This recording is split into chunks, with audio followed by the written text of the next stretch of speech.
is no name more synonymous with fraud than Billy McFarland, the guy who sold luxurious music festival tickets and ended up serving people this. Now, every time expectations don't meet reality, everyone talks about it like it's Fire Festival, and people are calling this the new Fire Festival moment, but for kids.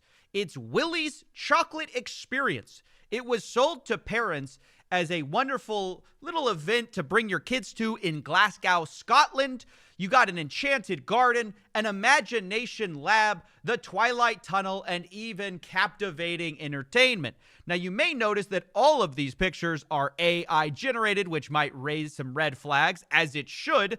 A paradise of sweet teats. I don't know exactly what that means, but something tells me they're going to fleece you for all the money you have. Pretty quickly, that's exactly what happened when parents paid their hard-earned money to get this expectation and this reality, basically an empty warehouse that they put a few little ropes and a little sad poster on the wall that doesn't even fit. And yes, I know this topic has sort of been beaten to death. In fact, I'm one of the last ones to it, which shames me as the man in the void, because as we will find out, our supervillain might as well be in this story. So the fact I didn't see this, earlier, the fact none of you guys sent it, I feel like we're losing our edge here a little bit. But I do have an update to the story that is interesting because the man behind it got unmasked, and his history of abusing AI to rip people off has actually come to light in an interesting way.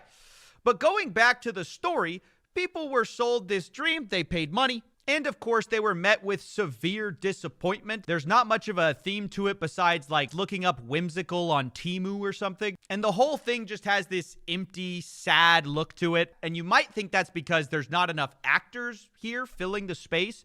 But actually, if you look at when the actors do show up, it gets even worse. Now, this thing says Willy Wonka's experience scam had only one Oompa Loompa. And they show this very sad actor who looks like she's doing some kind of a meth science experiment, which I saw a lot of people hating on her. And you have to understand, these people got scammed as much as anybody, maybe more than anyone. These actors, they showed up thinking they were going to, entertain a bunch of kids, and instead they get this. But I do have a bit of beef to pick with all the people calling this the Oompa Loompas. They call it the Willy Wonka experience because actually, if you look at the website, they never say Willy Wonka. Instead, they call it Willy's chocolate experience. And as you might imagine, that's because of the copyright implications. And if you look at the actual script, you find out that internally, they weren't calling him Willy Wonka. They just wanted you to think that by calling it Willy's chocolate experience.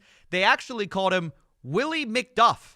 That's right. They used an AI script generator to not only create the AI art, but also the script behind their whole dumb scheme. Here you can see some obviously AI-generated gibberish where Willy McDuff tells people that he's going to guide them down this spectacular, downright magical garden of enchantment.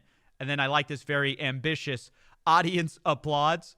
But not only is the Willy Wonka character changed, the Oompa Loompas are actually called Wonky Doodles, which I think should have given away how dumb this project was.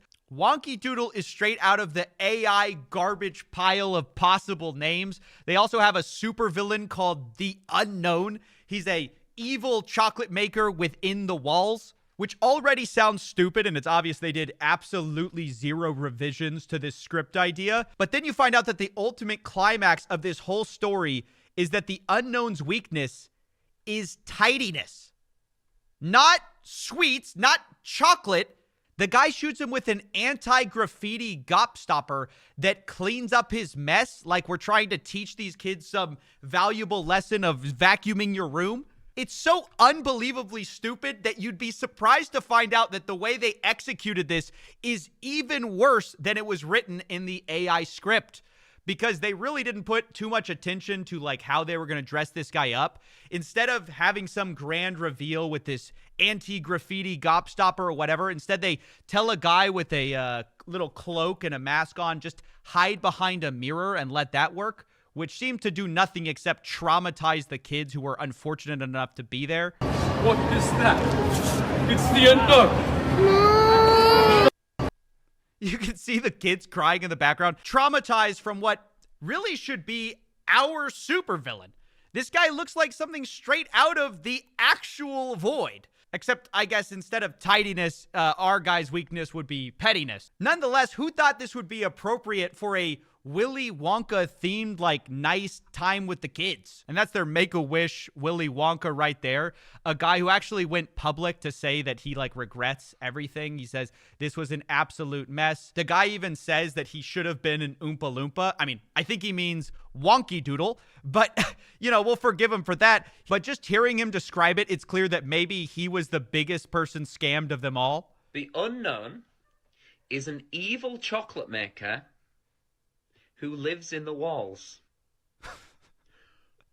What? What is an evil chocolate maker for a start? Does he make evil chocolate, or is he...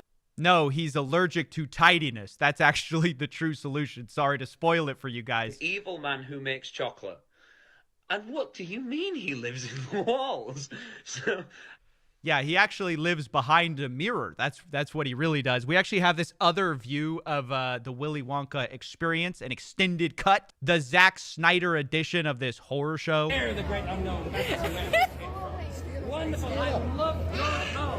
There, I think you can actually see that people thought it's actually like kind of amusing instead of just horrifying. Here you can also just see how empty this place is. I mean, the floors look like they haven't been washed in literally years. Funny enough, if any event ever needed the anti-graffiti gobstopper to clean up the whole mess, it's this one. This place looks absolutely disgusting. And this is probably one of the saddest parts. I mean, obviously, you're going to Willy's Chocolate Experience. The one thing you expect after paying $35-40 as a parent is probably, you know, chocolate. But instead of giving that, they decide their bright idea was to give each child a single jelly bean and a quarter cup of lemonade. And if you think, like, that's got to be a joke, you can't even measure out one jelly bean. Like, if you're pouring it out, you're going to end up with multiple. No, they had a test tube to make sure that no kid got more than one jelly bean. Look at this. Look how sad of a scene this is. You can see that this wonky doodle is probably disappointed in herself as it is. And the disappointments just continue. The chocolate river doesn't move at all. It's way overcrowded. And the actual refreshments, I think some of which you had to buy, it looks like they didn't have enough of. Like they're running out clearly. They went to Walmart right before this, and there you can see the sad cups of lemonade that each kid got. I mean, this was truly a breathtaking scam.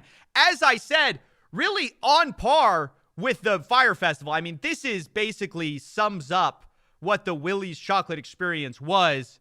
And obviously, this set the internet on fire. People were furious. Everyone wanted to know, like, who can we make pay for this? I think they claim that they're going to offer refunds for this. We'll see if they actually pay out. I don't think the actors have been paid a dime yet, and I don't think they will be. So they're probably the biggest group scammed in all of this. But yeah, the internet did what the internet always does in a situation like this. They found the guy behind it. It's this guy, Billy Cool. He's the guy who runs the company behind it, House of Illuminati Ltd. Now, the most interesting thing about him is just that this is not a one-off. I mean, I guess that was probably obvious, but this guy uses ChatGPT for his entire life story. He claims on his Instagram to be an enigmatic wordsmith, but I think that was also produced by ChatGPT because you can see here is his Amazon writing profile, this enigmatic wordsmith, and all of it is basically AI garbage. You can see that, but it's all 0 stars, 1 star. All of the cover art is clearly AI, and then all the comments also say they're terrible books. Now, I'm not going to go too much further into what Reddit found. I mean, they found everything about this guy, his address, his everything, but ultimately, I don't think someone should be harassed over something like this. I mean, especially if they're going to give refunds. It was totally a scam, and the parents have every right to be upset. But if you're just some random person on the internet looking at this, you know, and you're mad, it's really not for you to go, you know, harass this guy. That's not going to help anybody. That doesn't get anyone their money back. And honestly, the thing to do in a situation like this is just laugh at how silly these people's attempts to bring AI-generated art into the real world. And honestly, I don't think it's the last time we're going to see it. So, yeah, that is the story of Willy McDoodle, the Wonky Doodles and Willy McDuff, a truly goofy scam that sets a new standard for what a Fire Festival type event is. I think in the future when this stuff happens, we say you got wonky doodled.